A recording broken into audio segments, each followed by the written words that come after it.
avant que ça empire. Il y a eu un cours en SVT là-dessus sur comment la grossesse conduit souvent à avoir un enfant. Adaptation, improvisation. Mais ta faiblesse, ce n'est pas la technique.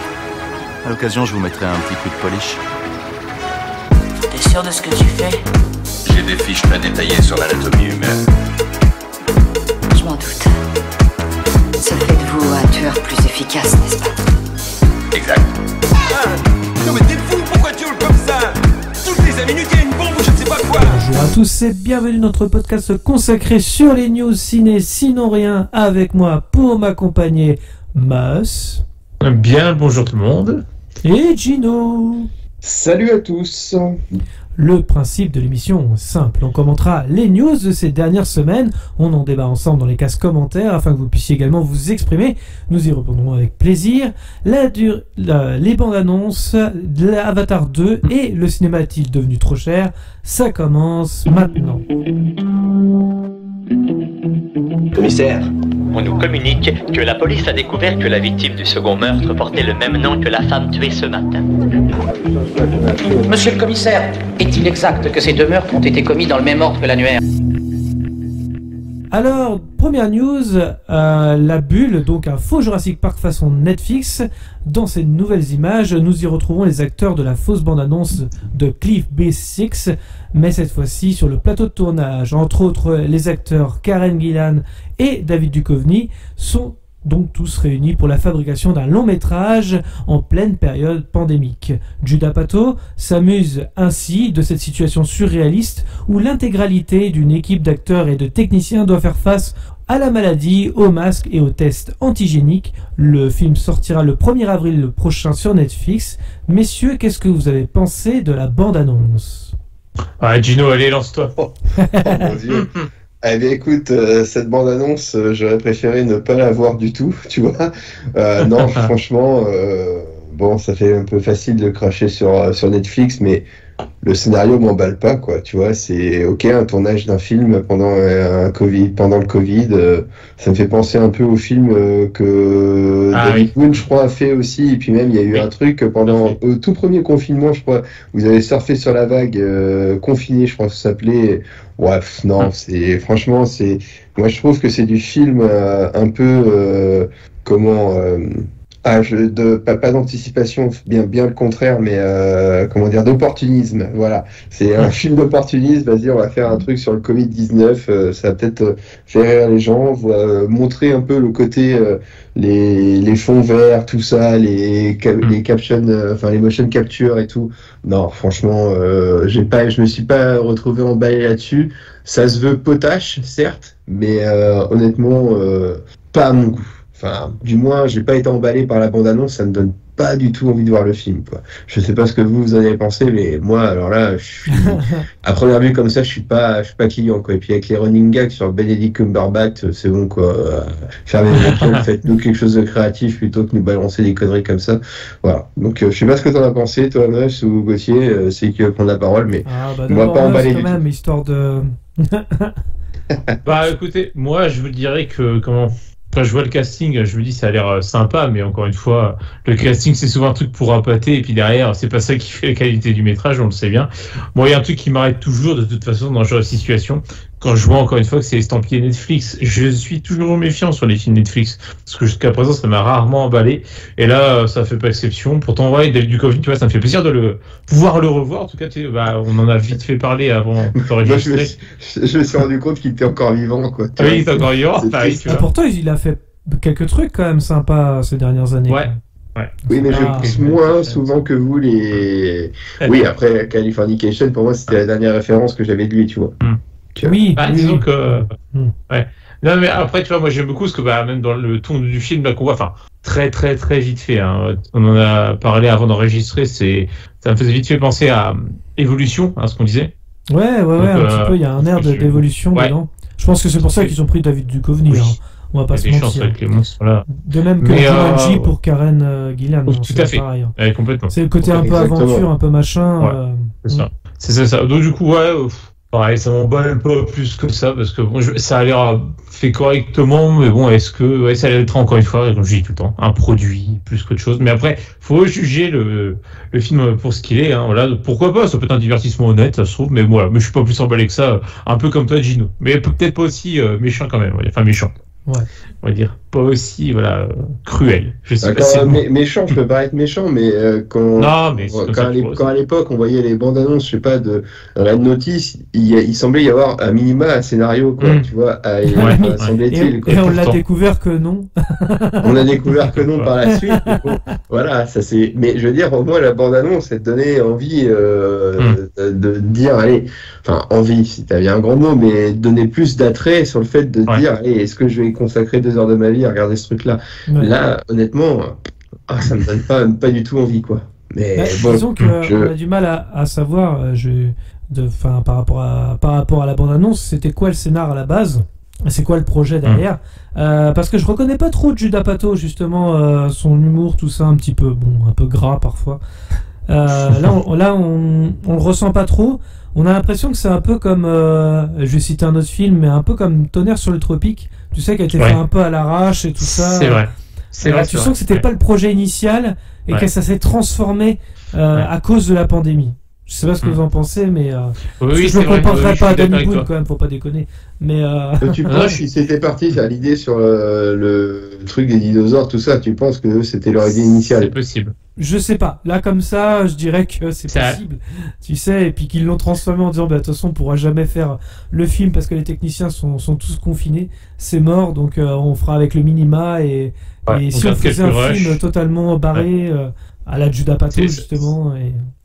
De toute façon, je pense que pour le coup, il faut voir le film parce que ça se sentira forcément, je pense, en regardant. Si c'est vraiment ça, on verra que c'est une sorte de rafistolage et ça se sentira dans le ton, je pense qu'il y a des chances. Donc, mais c'est possible, effectivement. Ouais, ça se pourrait bien. Ils se sont dit, plutôt que on a dépensé déjà plusieurs millions de dollars dans ce qui a été tourné jusqu'à présent, plutôt que tout jeter à la poubelle, autant essayer de rattraper ce qui peut l'être. C'est possible. Après, la théorie de Gauthier, j'allais te dire, le tournage a eu lieu entre le 22 février 2021 et le 16 avril 2021. Donc on a un peu moins de 2 mois, le Covid étant déjà installé, est-ce qu'on peut partir sur cette piste-là? Ou à moins que toi tu évoquais au moment de l'écriture qu'ils ont voulu faire quelque chose. Oui, parce qu'on ne sait pas trop au niveau de l'écriture, c'est un petit peu... Alors après, attention, là c'est ce que m'évoque la bande-annonce, ça ne veut pas dire, j'ai pas fait de recherche sur le film. Oui, bien sûr, non, c'est pas je conçois bien, on est d'accord. Non mais voilà, après c'est vrai que ça a l'air d'être... J'aime bien justement Judd Apatow, donc à voir ce que ça va donner. Après, comme vous l'avez si bien dit, c'est Netflix, et Netflix faut toujours s'en méfier. La plupart des longs métrages, après, malheureusement. Selon Wikipédia, qui est toujours très bien informé, évidemment, tu vois, il veut dire que le film a été annoncé en novembre 2020 et donc avec une diffusion sur Netflix, et qu'il aura pour sujet la production d'un film pendant la polémique de Covid-19. Donc bon, voilà. Pendant la pandémie, j'ai dit non. Polémique. Pardon, excusez-moi. Mais c'était une polémique aussi, le Covid-19. Certes. Si on regarde, du point de vue politique, je suis d'accord. Oui. Voilà, donc si ça peut amener de l'eau à votre moulin, les gars, je vous laisse... C'est le synopsis dont j'ai parlé tout à l'heure, donc effectivement, il n'y a pas de plus-value, finalement, il faudra avoir sur place, c'est-à-dire chez c'est vrai que je n'aurais pas payé de place de cinéma pour aller voir ça. Faut pas c'est sûr. Non, puis encore une fois, jusqu'à présent, on trouvera peut-être une exception, puis encore une fois, c'est subjectif. J'ai pas un souvenir, je n'ai pas tout vu loin de là, mais d'un souvenir d'un film Netflix qui soit mémorable, tu vois. Je me suis jamais dit, waouh, celui-là, c'est cool qu'il soit pas en Blu-ray, celui-là. Allez, vite fait à Don't Look Up, mais sinon, et Okja, éventuellement, et encore. Non, bon film, allez, honnête, mais est-ce que, je sais pas. Enfin, pas marquant plus que de choses. Enfin, après, encore une fois, c'est mon avis, hein. Donc, libre à vous de ne pas le partager. C'est mon avis aussi. J'ai vu Balle perdue et j'ai vu Six Underground, donc non, oui, en effet. Non, puis bon, on en a fait pas mal sur la chaîne, hein, faut pas déconner non plus. On en a vu des mauvais. Hein. Après, je sais pas s'il était vraiment estampillé Netflix, mais The Highwaymen avec, je sais plus, Michael Keaton, je crois, et Woody Harrelson sur la track de Bonnie and Clyde, je sais pas s'il était estampillé. Non, Netflix. c'était une chaîne américaine qui l'avait fait, alors je sais plus si ou je sais pas quoi.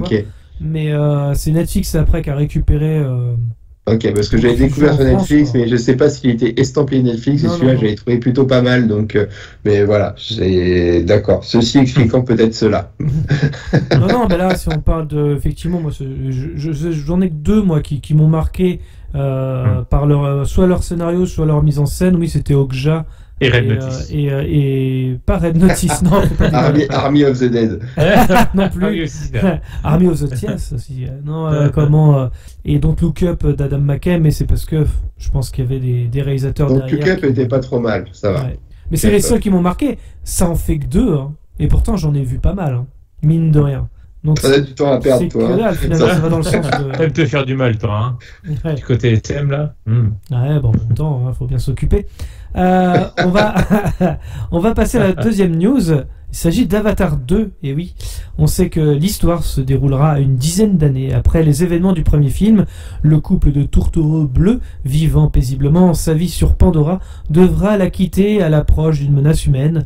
Et si l'on espérait en découvrir au moins un teaser lors du dernier Super Bowl, Disney n'a finalement rien révélé de son mastodonte, de quoi décevoir et légèrement inquiéter les plus fervents fans qui se demandaient si leur chouchou allait subir une nouvelle fois un report. Le président de la 20th Century Fox, Steve Asbell, a bel et bien confirmé la date de sortie du 16 décembre 2022. En France, le film sortira donc le 14 décembre, comme prévu. Et pour encore plus nous intriguer, Steve Asbell a même ajouté « Ça va impressionner les spectateurs, vous n'êtes pas prêts ?» pour ce que James prépare. En tout cas, la production tease depuis plusieurs mois maintenant un film d'une ampleur magistrale et James Cameron, l'aficionado des nouvelles technologies et le magicien du CGI, semble en forme et prêt à nous dévoiler son film. Pour rappel, Avatar 2 ne sera pas le dernier, 3 autres suites sont belles et bien à venir si tout se passe bien. Messieurs, est-ce que vous êtes rassurés par rapport à cette date? Je lance. Oui. Franchement, quand le producteur dit ça, en même temps, c'est un commercial, le mec, il essaie de fourguer sa soupe, quoi. C'est tout ce qu'il fait. Donc, moi, ça me rassure pas plus que ça. Bon, encore une fois, là où je suis confiant, parce que c'est Monsieur James Cameron qui derrière gère tout ça, donc c'est là où je suis rassuré. Mais quand un producteur me dit ça, surtout de chez Disney, Disney, la Fox, maintenant c'est plus ou moins la même chose. Oui. Voilà, je suis toujours méfiant. C'est la même boîte, c'est la même maison. Voilà. Il y aurait pas James Cameron aux manettes, je te dirais que je suis mitigé. Là, bon, voilà, grâce à ça, je sais que c'est quand même une valeur sûre, surtout avec le temps qu'il a passé pour faire ses suites. Donc là-dessus, je suis rassuré. Après, quand vous allez en voir plein les yeux, machin, un truc que vous n'avez jamais vu avant, je demande à voir, parce que pareil, si c'est pour nous refourguer une techno comme la 3D, c'est bien de proposer la nouveauté, hein. Moi, au contraire, je dis chapeau, c'est bien d'être là-dessus innovant, mais bon, c'est surtout la qualité du film en lui-même qui va prévaloir, je veux dire. Donc je suis pas con, il parlait à une époque, alors je sais pas si ce sera le cas, d'une 3D sans lunettes. Donc comment, après, oui. Pareil, il faut des salles adaptées. Toutes alors les salles ne le seront pas. C'est une news qui était sortie il y a un peu plus de 5 ans. Et en fait, on n'a toujours pas plus de news par rapport à ça. Comment les salles vont être équipées, comment ça va se passer. Je pense qu'elles ne seront pas toutes si c'est le cas. En fait. On verra. Est-ce que c'est pas abandonné? Je sais pas. Moi, je pense qu'il y aura, mais que des salles à la marge, des grosses salles où tu paieras 18 € ta place, quoi. Ça va être ça, quoi. Donc, bon. Vous avez prévu qu'on serait vacciné au Pfizer, tout ça, et qu'on pourrait lire la 3D. De nous-mêmes. C'est ça, exactement. C'est la nouvelle option avec la 5G, ça va être mis à jour. On va bientôt recevoir la nouvelle update. Ah, la Pfizer Moderna, tu peux pas regarder le film. C'est con, hein. C'est ballot, ça. C'est ballot. Et avec ta dose de rappel, tu vois encore mieux la 3D. Oui. T'as le HDR aussi, sinon tu l'as pas sur la troisième dose. Il fallait 3 doses, parce que sinon tu voyais en 2D, tu vois. 3 doses, 3D. Ouais. 3D, voilà. C'est ça, hein, c'est logique. Dose, hein, c'est normal. Ça bon, voilà. Donc, non, après, oui, effectivement, on l'avait déjà dans une autre émission, c'est-à-dire que on a quand même hâte de le voir, parce que depuis le temps qu'on l'attend, c'est 2009, hein, quand même, si je dis pas de bêtises, pareil, décembre 2009, le premier. Donc là, voilà, on a quand même depuis le temps hâte de voir ça. Je pense qu'il a eu le temps de soigner tous ces films, en tout cas, James Cameron. Donc après, au niveau de la techno, écoute, on ne demande qu'à être agréablement surpris. Mais j'en attends pas trop de ce côté-là. Moi, je préfère en tout cas avoir un bon film. Ce sera dans les océans, comme il a déjà été dit. Oui, il paraît que voilà, ils vont explorer les océans de Pandora. Puis il aime beaucoup les océans. De toute façon, James Cameron, on le sait, c'est une passion aussi. L'océanographie, j'ai réussi. Titanic a rejoint Abyss. Ouais, c'est ça, il a toujours été passionné par les fonds marins et compagnie. Donc, effectivement, à voir ce que ça va donner avec son imagination. Quand même pressé, mais il faut pas se fier. Un conseil, ne jamais se fier à des paroles de producteurs. Jamais. Oui, parce que même si on reprend James Cameron en tant que producteur, exactement. avec les Terminator Dark Tu dans mes pensées. Voilà, c'est le meilleur exemple, exactement. C'est le meilleur bon commercial aussi, James Cameron. Hein, et c'est pour ça. Oui, il est bon commercial. C'est pour ça. Il faut mieux avoir des paroles de réalisateurs, donc les faiseurs, plutôt que ceux qui donnent la monnaie. C'est mieux. C'est pour ça. Ah bah écoute, moi dans ce que tu m'as lu, il y a quand même deux termes qui sont pour moi aux antipodes, c'est Disney et vous n'êtes pas prêt, quoi. Oui, alors j'ai l'impression qu'ils disent la même remarque, pour d'un tout sens, leur non, c'est vrai, là je me trahis un peu tout seul parce qu'en effet je n'étais pas prêt quand ils ont sorti Star Wars 7, et j'étais prêt à voir une telle merde. Donc en effet, on était tous pas prêts. J'étais pas prêt en effet à aller voir saccager, chier sur une saga de ma jeunesse. Voilà, c'était honnêtement inconcevable à mes yeux. Mais je vais faire bref parce que ce que dit Meus sur l'aspect technique et tout, et que ce soit Cameron qui soit aux commandes malgré tout du projet, ce sont deux données quand même rassurantes. Et donc après on verra si quand ils disent vous n'êtes pas prêt, si c'est techniquement du fait que ce soit Cameron, ok, mais si vous n'êtes pas prêt, vous allez voir le meilleur film du monde. Vous emballez pas les gars. Quand même, quand on fait une attraction à Disneyland avec des marionnettes qui chantent un refrain que tu as en tête toute la journée, je préfère pas m'attarder sur ça. Voilà. Donc non, c'est pour moi Avatar, j'irai voir. C'est un film que j'attendais sur la perspective de me dire que c'était potentiellement, je me paraphrase moi-même par rapport à ce que je disais dans une précédente émission, où j'avais espoir que Avatar soit l'un des derniers fleurons du cinéma à avoir une vraie trame scénaristique sur 3-4 volets, à dire on fait tout en même temps, on réalise tout en même temps pour avoir une continuité historique. Ouais, mais du coup, au départ, moi je croyais qu'il n'y en avait que 3, et là tu disais il y en aura 4 au total, il me semble. Ouais, alors c'est sûr, il y en a au moins 4, il me semble. Il y a 4 en tout. Qui sont tournés pratiquement à la suite. Non, mais pas 4 suites. De quoi? Pas 4 suites. Il y a un 5e film, en fait, où il n'est pas sûr de le faire. Il n'est pas sûr de le faire dans le sens où là, ce serait Disney qui bloquerait. D'accord. Donc c'est ça qui est pas forcément évident pour lui. On verra ce que ça donne. Mais pour moi, le but d'une saga réussie, c'est comme Jackson l'avait fait sur Seigneur des Anneaux, c'est si tu construis tes films, que tu les enregistres, que tu les filmes dans un même, on va dire, espace-temps pour nous, avec les technologies adaptées, bah, tu apportes une continuité à la fois scénaristique, mais également technique, et ce qui permet de faire un tout cohérent en fait. Voilà, j'espère que Disney laissera cette possibilité-là à Cameron de faire ce qu'il souhaite, et que Disney ne vienne pas foutre ses gants dégueulasses là-dessus, sur une production. Pour le 4 et 5, il a peur de ça. Le 2 et le 3, ils étaient déjà plus ou moins tournés, ou en tout cas pratiquement tout filmé.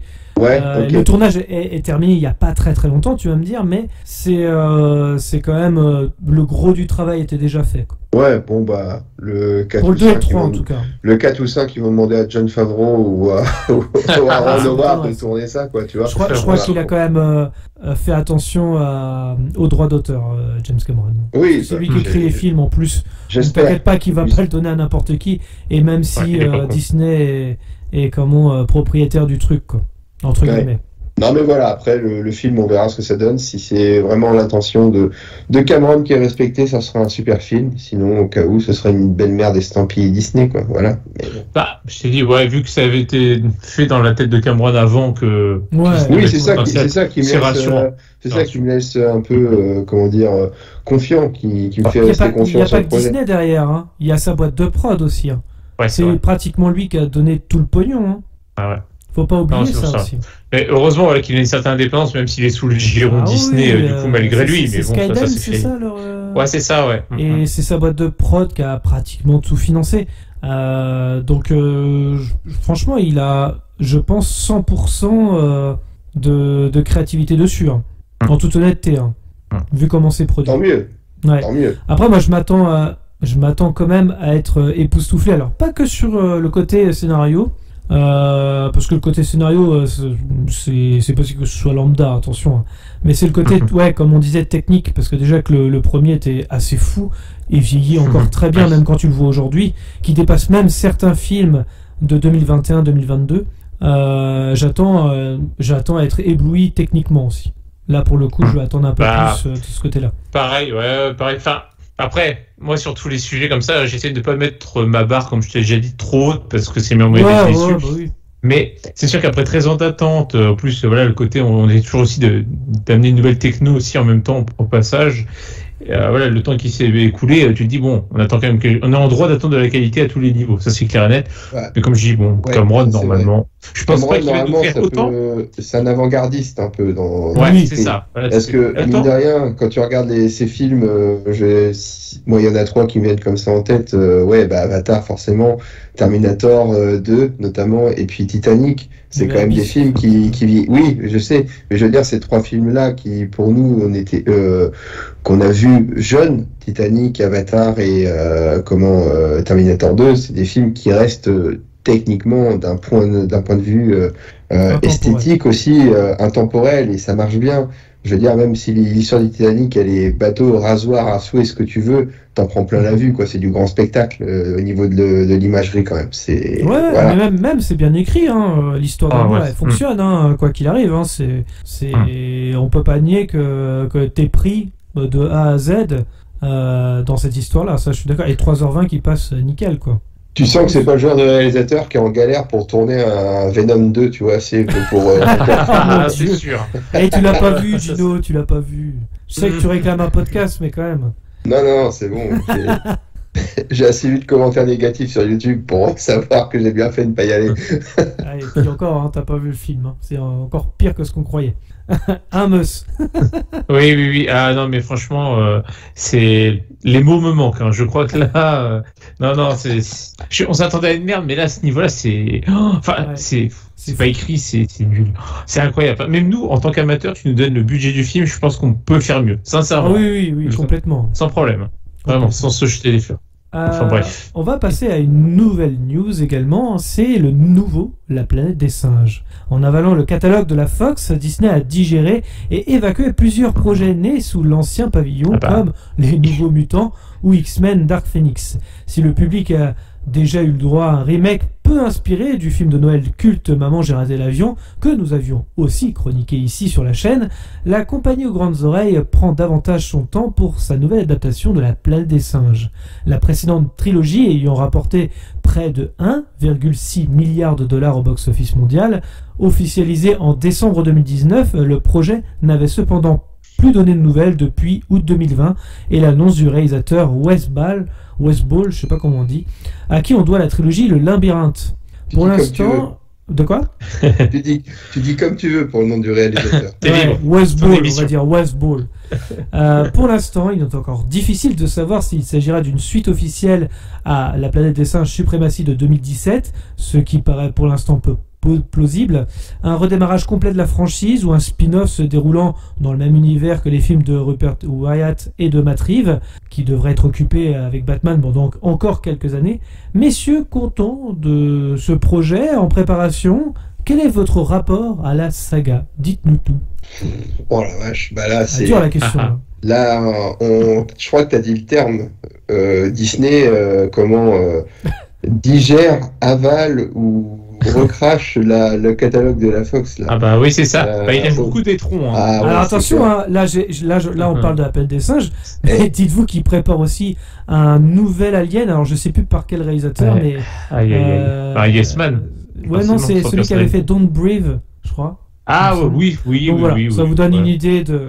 Ouais, un peu de la vision, futuriste du cinéma via Disney, quoi. Voilà, c'est. Alien PG-13, ça va être bien. Franchement, ça va forcément de la qualité. J'ai trop hâte. Can't wait. Là, pour revenir à La Planète des Singes, moi, c'est une saga de mon enfance. Moi, le premier Planète des Singes avec Charlton Heston, je voyais ça avec mes parents quand j'étais gamin. Mais je trouvais ça génial. Moi, c'était un super film, un super souvenir. Celui de Tim Burton m'avait déjà un peu. Il y avait la comment série dire, aussi. Un peu Oui, déçu. j'aimais beaucoup la série quand j'étais gosse. La série, était sympa. exactement, il y avait la série Planète des singes qui était très bien. Ouais. Tu as tout à fait raison de le souligner, moi je te remercie. Non, je l'aurais oublié de le mentionner. Et tu as raison, c'était une excellente série. Et puis après, il y a eu la trilogie là, qui est sortie au cours des années 2000-2010 avec les origines, l'affrontement et suprématie que j'ai trouvé génial. Pour un reboot, j'ai trouvé ça très bien. Franchement, Ouais. je trouvais que c'était un respect à la nouvelle de Pierre Boulle. Je trouvais ça très intéressant. Et par contre, là, refaire un reboot, un supplémentaire, je trouve que c'est manquer de respect à cette saga mythique quand même. Voilà. De mon côté, je sais pas On qu'est-ce ne que sait tu pas peux si c'est un raconter reboot. d'autre. Ça peut être Ouais, même non, une suite à mais Suprématie, on je sait vois, pas. je vois pas comment tu pourrais mettre une suite à Suprématie sans être trop dans le Sans casser dans le le froid, cliché ou à le la fin. film de guerre absolu. Voilà, Ça c'est suffit. pour imager je ne sais quel combat, que ce soit de classe ou racial ou ce que tu veux, je ne sais pas. Mais ça serait, voilà, pour moi, ce serait pas compléter le 3, ce serait pas, comment dire, oui, ça réduirait l'impact qu'il a eu ce film Suprématie en effet. Et je trouve que là, sa conclusion se suffisait à elle-même. Donc là-dessus, hormis la piste d'un reboot et que je ne vois pas qu'est-ce que tu peux faire de plus que ce que fait Burton maladroitement ou alors ce qu'avaient fait de manière originelle les Américains de la Fox. Non, c'était la Warner, non, c'était la Fox. C'était oui, La Fox. la Fox. La Fox dans les années 60. Bah voilà, écoute, je vois pas ce que tu peux raconter d'autre au titre, on va dire, d'une adaptation, d'une nouvelle.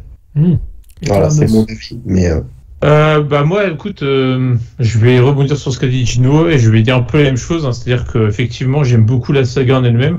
La saga, tous les films qu'on a dit précédemment, puis la dernière trilogie, donc pour les plus récents, c'était bien fait, c'était propre, c'était bien pensé, bien écrit.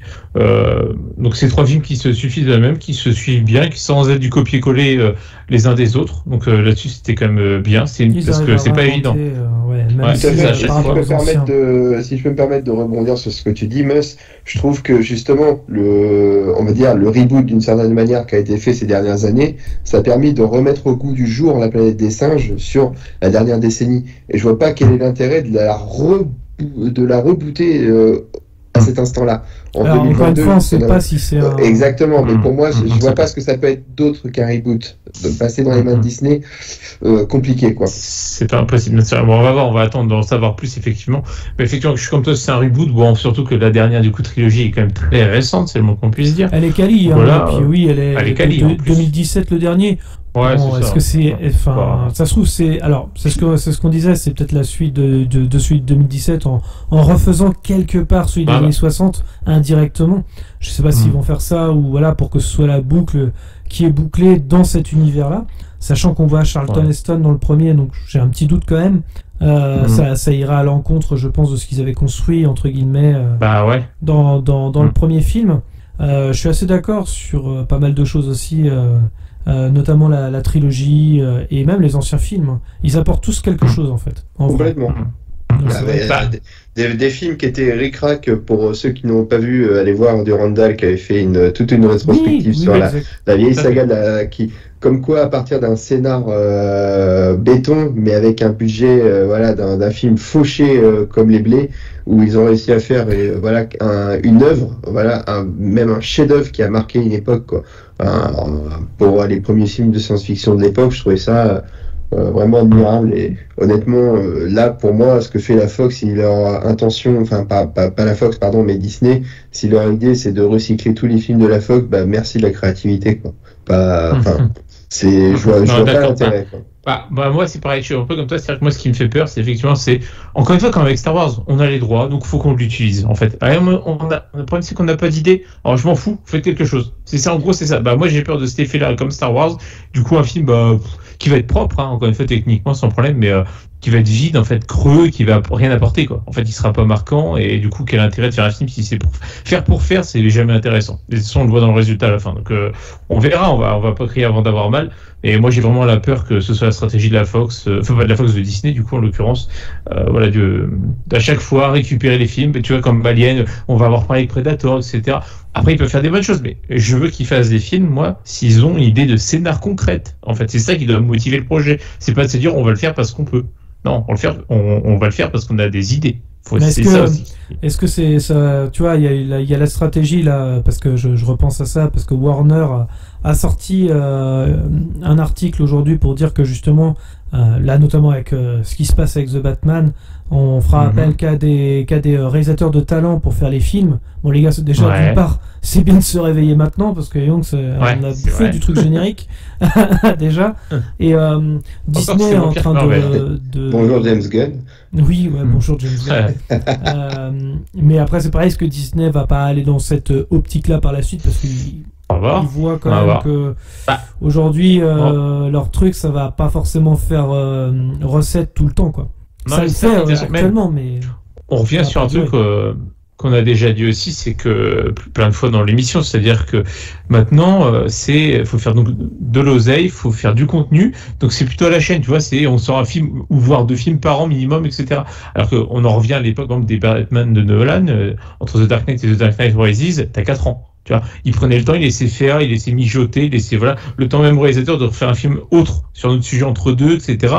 Ou voilà, et l'idée de peaufiner un scénario concret, etc.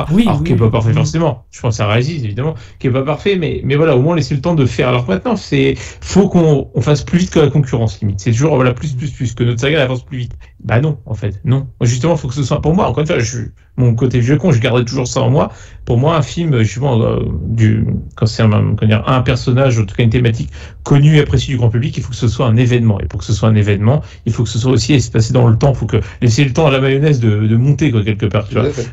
C'est un peu le même principe. Je fais une petite aparté. On a déjà précisé vite fait dans une autre émission, comme la Coupe du Monde, tu vois, de foot. C'est-à-dire, faut laisser tous les 4 ans. C'est aussi pour ça que c'est aussi mythique comme compétition, parce que tu peux la jouer et potentiellement la gagner que tous les 4 ans. Alors que si tu la joues tous les ans, tous les 2 ans, ce serait plus banal. Et du coup, c'est ça, mais la Ligue des Champions, la rigueur, c'est bien, c'est un truc récurrent, mais il faut aussi le sommet, le Graal, on va dire, faut vraiment que ce soit ponctuel, quoi. Et c'est pour moi, c'est pareil pour les films. Après, c'est ma vision, hein. Je dis pas qu'elle est bonne, mais voilà, ça se défend, en tout cas. Oui. Après, c'est vrai qu'ils ont assez de franchises aujourd'hui maintenant pour pouvoir le faire. C'est surtout ça qui est intéressant, c'est que avec les Marvel, la partie Marvel, la partie Star Wars, la partie Avatar aussi maintenant, et on peut le dire, ils ont tous les éléments pour faire effectivement un film qui dure dans le temps avec un vrai scénario, une vraie idée, une vraie vision. Après, la planète des singes, pour en revenir quand même sur cette franchise-là, il y a tellement à faire. On peut toujours aller au-delà, on peut toujours aller plus loin, on peut toujours faire mieux. Certainement. Avec la planète des singes. Tellement tu vois, les sujets sont vastes. Mais typiquement, j'avais bien aimé ça. Alors, il est loin d'être parfait, mais celui de Tim Burton, c'est... Justement, j'avais bien aimé moi le scénar pour ça. Le film en lui-même est pas oufissime, mais c'est celui que j'aime le moins pour le coup. Moi, pour moi c'est pareil. Moi aussi, c'est celui que j'aime le moins, mais malgré tout, l'idée de scénario, tu vois, même moi, ce que je veux dire, c'est la scène de fin. Tu sais, quand ils reviennent au Capitole. Oui, parce qu'il a réussi à retourner le truc, un peu comme celui des années 60, mais différemment pour le coup. Ça, j'ai trouvé ça génial. Pareil, il y avait quand même des bonnes idées. C'est le plus faible, c'est celui qui se tient le moins, mais malgré tout, il y a quelques figures, quelques bonnes idées dedans à piocher, et voilà, il n'était pas complètement nul.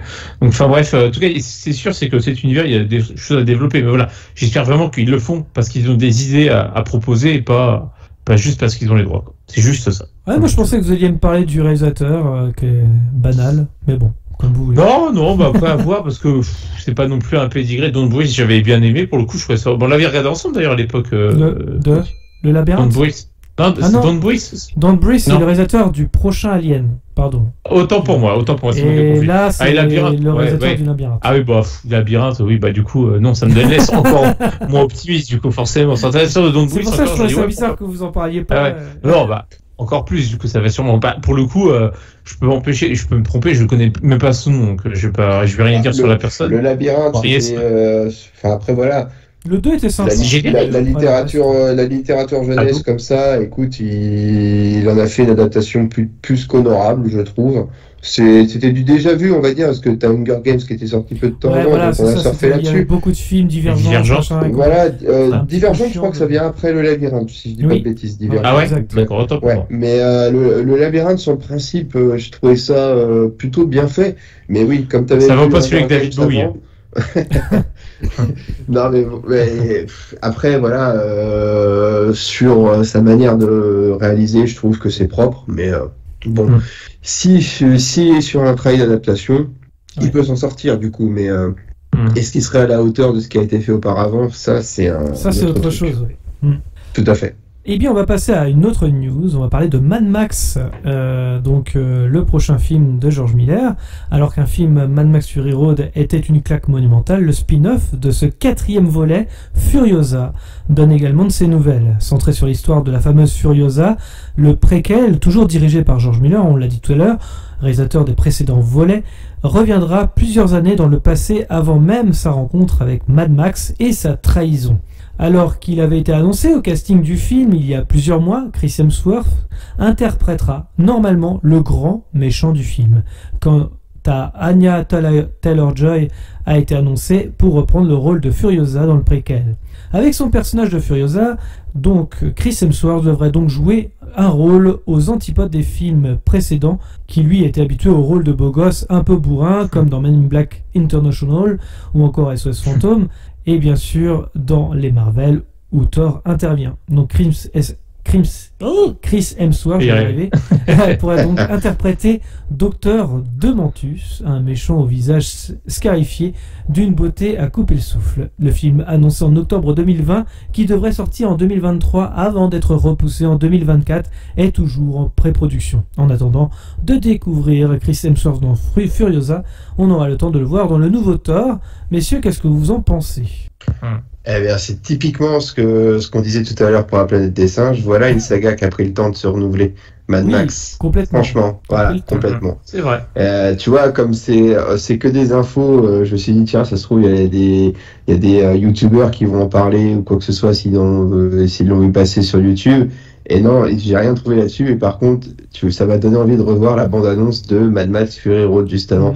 Parce que c'est génial, t'es emporté. Il y a un truc, il y a une âme dans ce film. Et malgré que Tom Hardy, moi, j'étais resté vachement focus sur le personnage qu'a interprété Mel Gibson à l'époque. Je trouve que Tom Hardy s'en sort avec les honneurs. Et puis, le personnage de Furiosa dans ce film, moi, il me donne envie d'en savoir plus sur ce personnage. Donc, clairement, je trouve que c'est un personnage très fort.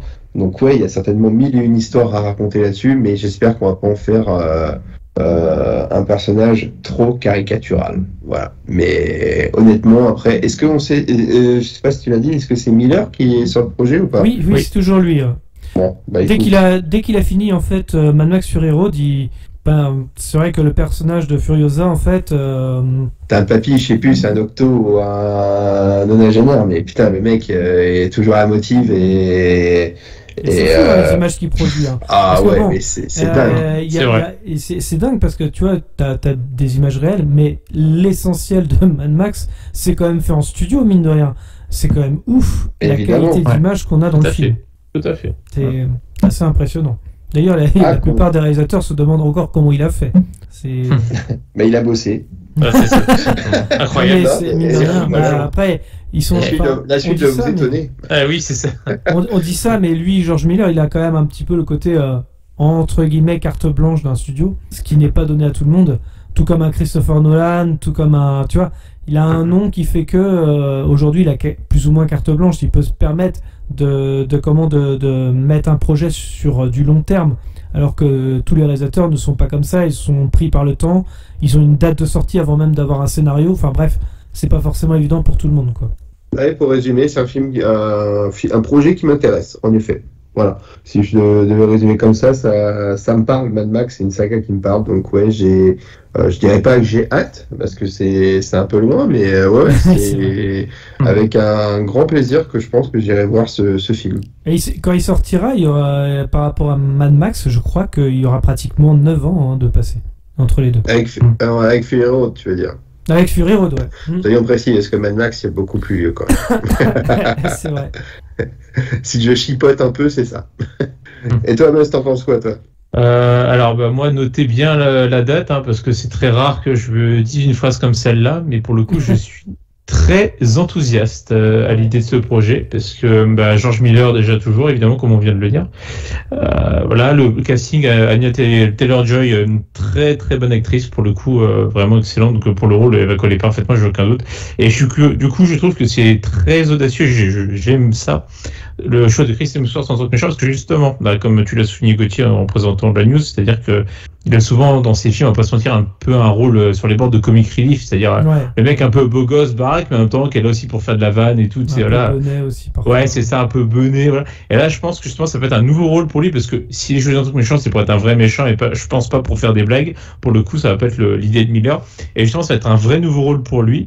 Et j'ai hâte de voir ça, justement. Je pense qu'il peut être très bon. Il peut être très bon en méchant. Ah ouais. Et justement, ça va enfin changer que de faire tout, parce que lui, il a le même syndrome que comme Chris Pratt. Il fait un peu tout le temps la même chose. C'est-à-dire que c'est tout le temps pareil, c'est sympa. Ou même Ryan Reynolds. Tous ceux qui Ryan Reynolds, en fait. c'est ça. Ouais, c'est ça. C'est-à-dire qu'ils le font bien, mais c'est toujours pareil. C'est toujours pareil. Toujours les mêmes et donc là, ça peut être enfin un vrai rôle de composition, je veux dire, en tout cas, voilà, quelque chose de différent pour une fois. Et je suis très curieux de voir ça. Et ça me fait envie, tu vois. Je me dis, là, on me propose une nouveauté. Enfin, une nouveauté, c'est la suite d'un univers qu'on a déjà vu, mais qui était déjà qualitatif. Le dernier, c'était 2015, Fury Road, si je dis pas de bêtises. Oui, donc là, on a laissé aussi. On revient à ce qu'on disait précédemment, c'est marrant parce qu'on rebondit, quoi. C'est-à-dire que, voilà, on a essayé le temps de peaufiner le projet, de le développer en pré-prod et puis après de le faire concrètement. Et je pense que ça pourrait être vraiment quelque chose de très sympa. Il y aurait pas George Miller, je vous dirais que je serais, voilà, encore une fois, mi-figue, mi-raisin. Là, vu que c'est lui, pareil, je suis confiant, mais sans problème, quoi. De ouf. Et je pense qu'on aura une digne suite de Fury Road. J'en ai aucun doute. D'accord. Ok. Non, mais c'est très rare, complètement d'accord avec vous. Comme ça. Ouais, parce que on devrait renommer cette émission Les Vieux Cons, parce que les Vieux Cons, ouais, c'est vrai. Faut être honnête, sinon on grogne beaucoup. Mais là, c'est vrai. Le podcast des Vieux Cons. À juste titre, parce qu'il y a matière aussi. Oui, on est d'accord. C'est bien le contraire, malheureusement. On aimerait le cinéma des boomers. Ah non, on va tout. Certes, on peut dire ça, mais bon. Je pense qu'on n'est pas objectif, évidemment, mais je préfère le cinéma des années 80-90, par exemple, que ce qu'on a maintenant de manière générale. Mais après, voilà. C'est notre génération, on a grandi avec, on n'est pas objectif. Oui. En parlant d'auteurs et de réalisateurs, on va passer à un autre que tu aimes bien, Musk. Puisqu'on va parler de Alex Garland. Et oui, après avoir signé quelques romans et nouvelles, le Britannique s'est lancé dans l'écriture de scénarios pour le réalisateur Danny Boyle, avec qui il adaptait d'ailleurs les romans La Plage et Sunshine, avant de réaliser son premier long métrage en 2014, Ex Machina. Le cinéaste est retourné par la suite derrière la caméra pour l'Inégale Annihilation. Cependant, cela fait 1 an et demi que le cinéaste a confié travailler sur un long métrage horrifique dans la campagne britannique. Le film s'appelle Men, loin des univers futuristes qu'il a mis en scène jusque-là. Le film se dévoile de plus en plus, sa première bande-annonce ayant été révélée. Dans ses premières images, nous découvrons une Jessie Buckley terrifiée et traquée par une ombre masculine. Son cri résonne dans une bande-annonce quasiment sans dialogue et simplement accompagnée d'une musique inquiétante. Le point de départ du récit peine à transparaître au profit d'une atmosphère aussi anxiogène qu'envoûtante. En tout cas, le film sortira aux États-Unis le 20 mai prochain et le 1er juin en France. Le timing semble tout trouvé pour un possible passage à Cannes. Messieurs, qu'est-ce que vous avez pensé de cette bande-annonce et qu'est-ce que vous pensez d'Alex Garland? Gino, tu veux commencer ou je me lance? Si tu veux. Déjà, je trouve que le 20 mai, c'est une date magnifique. C'est la date des vieux. C'est vrai. C'est vrai. Ça devrait être un jour férié. Voilà, c'est la seule bonne nouvelle de cette news, je crois. Et sinon, hormis ça, anxiogène, je crois que c'est le mot que tu as dit quand j'ai vu cette bande-annonce. Ça m'a rien inspiré de bien, en fait, quoi. Tu vois, c'est...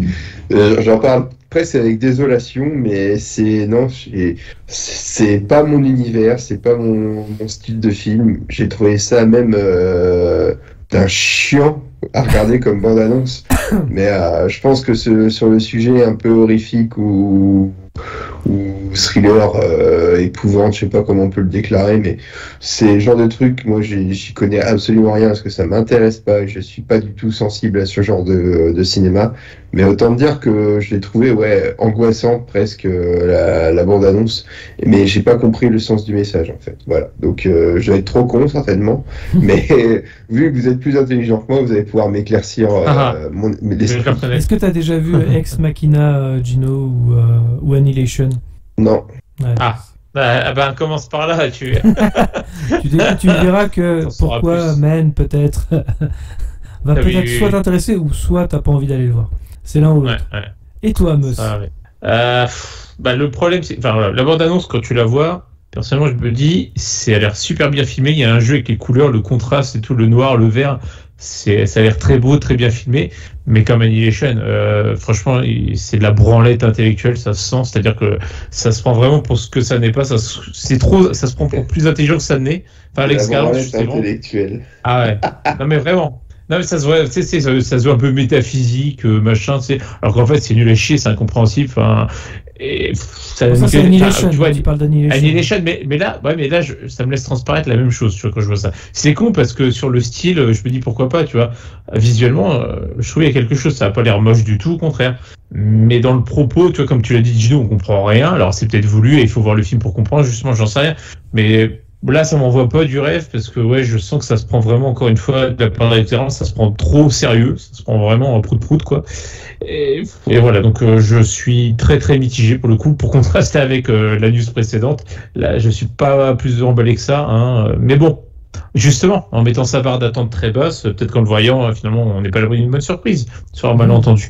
Mais voilà, là en l'état, non, je me dis vraiment, c'est dans la digne veine d'Annihilation, c'est-à-dire c'est surcoté. Ça va être surcoté. Ça a l'air insipide en fait, à souhait quoi, comme film. Ouais. Après, voilà, tu vas Annihilation, je suis sûr. Mate-le parce que moi pareil, film est simple et Netflix, je me rappelle, alors pour l'anecdote, je l'avais regardé dans mon ancien appart près de Rennes, au sud de Rennes, et du coup c'est quand même contextualisé. J'ai dû le voir deux fois pour... J'étais seul chez moi, je venais de me masturber pour la 3e fois, et du coup je me suis dit ce que je pourrais faire pour me divertir, et du coup je vois ça, tu sais, et je me dis pourquoi pas, science-fiction, j'adore le genre et tout, tu sais, Nathalie Portman, voilà, alors on y va, on se lance. Attends, si je le suivais assidûment, je regarde jamais mon téléphone quand c'est comme ça. Et puis au bout de genre 3 quarts d'heure, je fais c'est long quand même, hein, c'est long, c'est chiant. Et tout, je regarde mon téléphone, je fais on est encore loin de la fin. La branlette ou le film qui était long? Le film, parce que la branlette, ça allait bien. Tu sais que ça m'est arrivé à peu près pareil que toi. Hein. C'est-à-dire que comment je m'étais endormi en prétextant non mais j'étais fatigué, allez je relance. Oh mon dieu, non, c'était pas la fatigue en fait. Ah ouais, et puis puis il y a plein d'illogismes dedans, enfin quand on peut trouver des fois tous les films, mais là non ça se tient pas, mais ça se veut intelligent, ça se veut genre comme je dis métaphysique, alors que non, c'est juste que c'est what the fuck et sans intérêt, c'est tout. Alors le problème d'Alex Garland, je trouve, c'est pas sa narration, c'est sa réalisation. En fait, ce gars-là, quand il est accompagné d'un Danny Boyle, ça a plutôt bien marché. Même si, il y a la plage, on peut lui trouver pas mal de défauts. Je trouve qu'en fait, il écrit plutôt pas mal. Il avait écrit Sunshine aussi, qui était vraiment excellent. Comme quoi, il est capable du meilleur comme du pire. Mais il lui faut un réalisateur.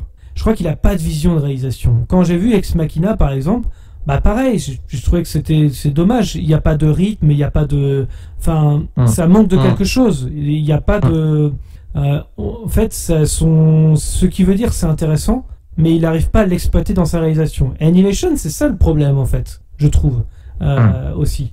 Et c'est ça qui permet, enfin, dans sa réalisation finalement, il entrevoit aussi une certaine illogique. Enfin, tu parles d'illogique parfois, mais c'est exactement ça, parce que il a réalisé un film où tu vois que le dénouement se passe dans un phare. Non, on passe par la forêt où c'est contaminé quoi.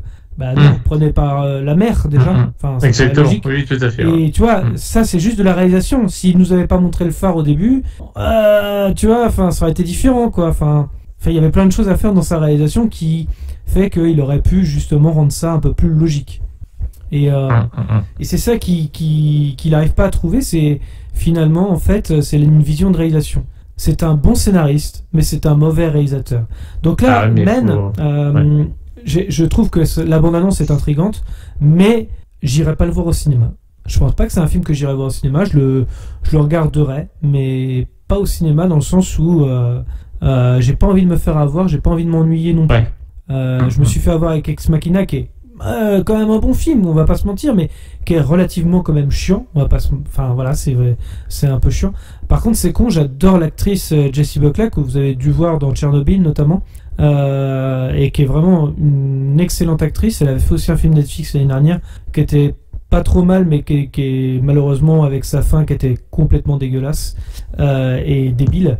Mais c'est une très très bonne actrice. Donc... Elle jouait dans Red Notice aussi, elle. Ah ouais, je savais même pas. Non, je sais pas. Non, tu parles d'un film avec un scénario débile et tout à la fin. Non, ouais. Mais vous auriez vu le film dont je parle, c'était le scénariste d'Eternal Sunshine. En fait, le début du film était excellent. Et vers la fin, ça part totalement en couille, tu sais pas pourquoi. Donc voilà, c'est juste une aparté. Donc voilà, non, c'était juste pour en parler, pour parler d'Alex Garland, parce qu'on n'a pas trop l'occasion d'en parler régulièrement ici. Donc voilà. Est-ce que vous vouliez rajouter quelque chose, ou est-ce que vous voulez qu'on passe à la prochaine news? Prochaine news, vas-y. Allez, c'est parti. Alors, la prochaine news, ça concerne Brad Pitt, qui est dans un train au Japon, qui doit faire face à une tripotée d'assassins pour une mallette dont on ne connaît pas le contenu, sur du disco avec un casting 5 étoiles. Le film raconte le voyage en train mouvementé de 5 assassins dont les missions sont interdépendantes, gravitant autour d'une mystérieuse mallette. Le casting est un melting pot de talents qui regroupe Brad Pitt, Joey King, Zazie Beetz, Aaron Taylor-Johnson dans des scènes d'action nerveuses entrecoupées de moments de comédie. David Leitch, un ancien cascadeur devenu réalisateur, a déjà montré son appétit pour l'action dans la comédie par exemple de Deadpool 2 ou encore Fast and Furious Hobbs Show, et Bullet Train ne semble pas faire exception dans sa première bande-annonce. Et bien évidemment, le film, donc Bullet Train, arrive dans les salles obscures le 20 juillet 2022. Messieurs, qu'est-ce que vous avez pensé de cette bande-annonce? À ton tour, Mess. Ah, vous êtes bien aimable. Mais écoute, moi je suis plutôt emballé parce que franchement, alors déjà j'adore Brad Pitt, j'adore ce mec, franchement, c'est un putain d'acteur. C'est rare qu'il fasse de mauvais films. Avis partagé sur Brad Pitt. Ouais. J'adore ce mec, franchement, il a une gueule. Con. Hein. Ah non, mais c'est... ah ouais. Au-delà d'être beau gosse, c'est vrai, il fait souvent des bons films. Même pour les moins notables comme peut-être World War Z, tu passes un bon moment même s'il y a des défauts, quoi. Mais ouais, voilà, il y a des défauts, mais bon, voilà, globalement, il fait plutôt des bons films, et en général, il fait on va dire, dans le sens sérieux, il fait rarement des mauvais films. Et au-delà de ça, j'adore ce mec, je trouve qu'il est toujours bon, lui, en tant qu'acteur, même si les films sont moyens, lui, il reste toujours bon. Et voilà, il a une gueule et tout. Bref, déjà pour lui, ça me fait plaisir. Et puis au-delà de ça, le film a l'air d'être un divertissement franchement sympa, tu vois, ça a l'air d'être nerveux, encore une fois, dans la veine, encore une fois, d'un John Wick ou d'un Kingsman, etc. Enfin, ça va être un peu déluré et en même temps, des actions qui te fait pas chier, bien filmé. Franchement, ça m'emballe beaucoup, moi, et je pense qu'il va de passer un vrai bon moment sur un film comme ça. Donc, je suis fan, je suis preneur. Tu vois, c'est le côté, tu déconnectes un peu le cerveau, tu te divertis. C'est aussi fait pour ça le Cinoche, hein, donc là, je pense qu'on peut être servi. Voilà, puis le côté aussi, le contexte, un peu, sauf faire de ma part, c'est au Japon que ça se passe, hein. Donc, en Chine. Ouais. Bref, en Asie, et du coup, je trouve ça aussi, ça change un peu des villes américaines conventionnelles qu'on voit dans tous les films américains d'habitude, et pour le coup, c'est pas mal. Et le côté train aussi, c'est le côté vitesse, le côté nerveux, ça, tout est lié, donc c'est vrai que c'est pas mal. Donc, je pourrais me laisser tenter au cinéma pour le coup, je pense. Et toi, Gino? Je partage à 110% l'avis de Meus là-dessus, sur le fait que ce soit un film nerveux, dans la même veine qu'un John Wick qu'on vénère tant, nous, mon cher Meus, hein, tout le monde le sait pour les auditeurs de cette chaîne. Honnêtement, ça peut faire le café, comme on dit. Même si c'est vrai que le seul petit regret, c'est que sur certains aspects, on va avoir un énorme déjà-vu, voilà, mais dans l'esprit. Mais allez. Il y a un effet Pulp Fiction avec cette fameuse aussi. Tout à fait. Et comme il y a même une scène aussi avec où je pense qu'ils injectent de l'adrénaline dans le cœur. C'est plus que Pulp Fiction. Je crois que c'est dans cette bande-annonce-là. Donc,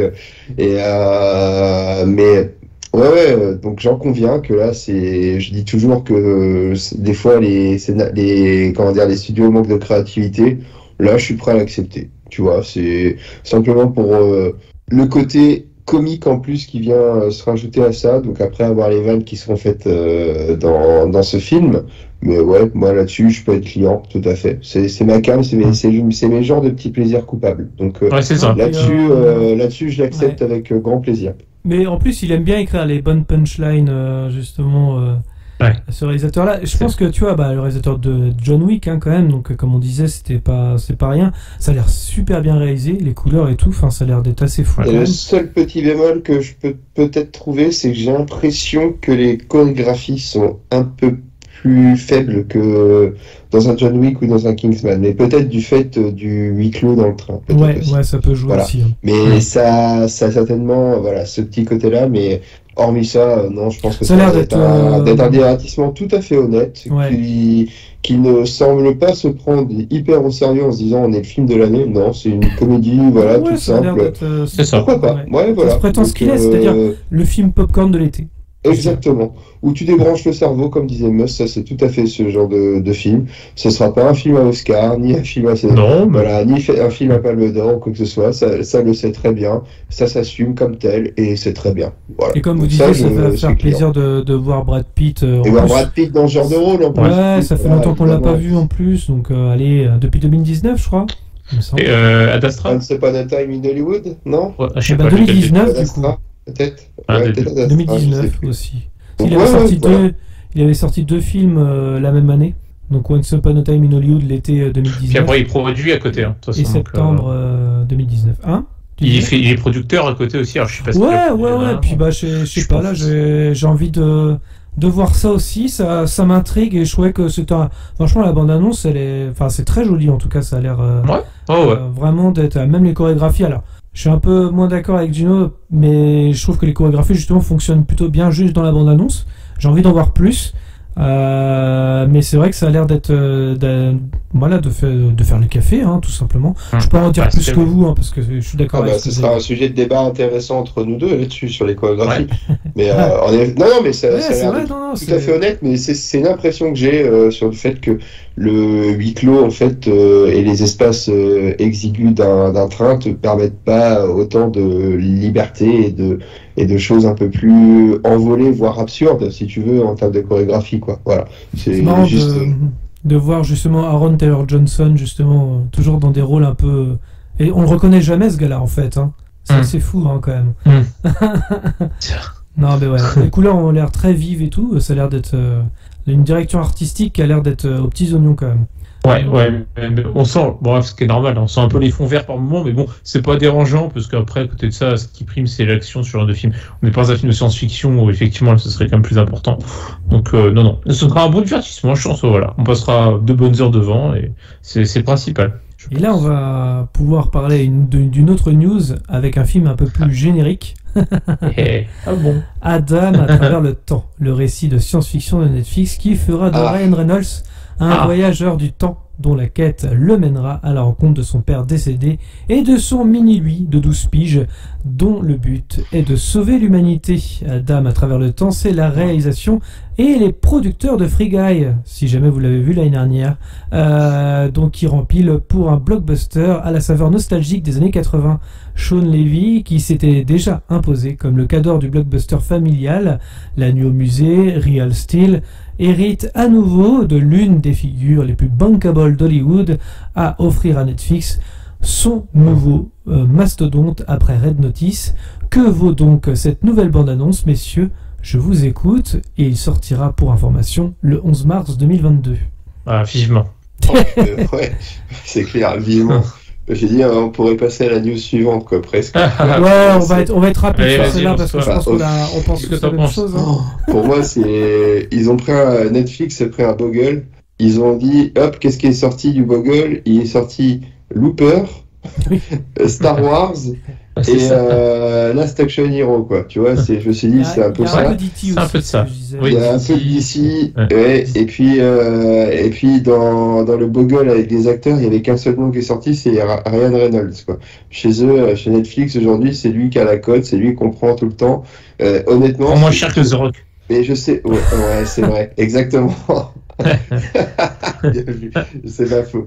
Mais honnêtement, je me suis demandé si ce film, des fois, est-ce qu'il se veut pas être un pastiche ou une parodie de Star Wars, des fois sur certains points, mais ça m'emballe pas du tout, quoi. Je sais pas ce que vous en avez pensé, mais je me suis fait chier à mourir devant cette bande-annonce. Et Ryan Reynolds avec ses... Alors, lui, il est pour rien, le pauvre gars. Enfin, si, il est pour quelque chose qui s'y comptera quand même. Mais il s'y comptera quand même. Mais en plus, la VF, quoi. Mais tu sens que le mec, il fait tout le temps les mêmes blagues, quoi. C'est insupportable. C'est insupportable. Depuis qu'il s'est découvert un talent, voilà. Depuis qu'il s'est découvert un talent dans Deadpool, le mec, il fait plus que ça, mais il prend les mêmes blagues dans chaque film, quoi. Ah, ça a commencé avec Blade 3, je crois. Ouais. Ah ouais? Même dans Wolverine Origins, il fait ça.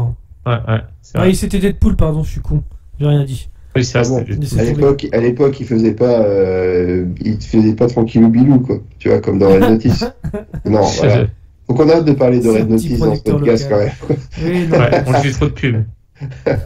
C'est un petit producteur. Vous envoyez notre podcast, réécoutez notre podcast si vous le voulez. Exactement. C'est ce que j'ai fait.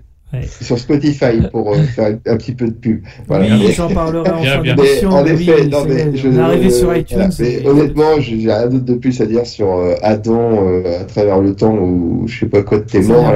Voilà, donc en gros, bah, je te laisse la parole. Ça a l'air d'être complètement pourri. Non, mais après, moi je veux dire que le réalisateur fait pas que de la merde dans le sens où Real Steel, moi j'ai vu il y a quelques années, c'était plutôt un bon divertissement. Je suis plutôt bien aimé. Je trouve que c'était bien fait, pareil. Et que Jackman, hein, on est bien d'accord. Oui, Zack Snyder non plus, il faisait pas que de la merde. Et puis il a fait Army of the Dead. Certes. Il n'a pas réalisé. Certes. Oui. Mais bon, voilà. Ouais, l'avocat du diable, selon Gino. Non, mais autant il y a des réalisateurs, ils font vraiment que de la merde. Alors que là, bon, il y a quand même un pedigree où tu dis, bon, il est capable de faire quelque chose d'acceptable.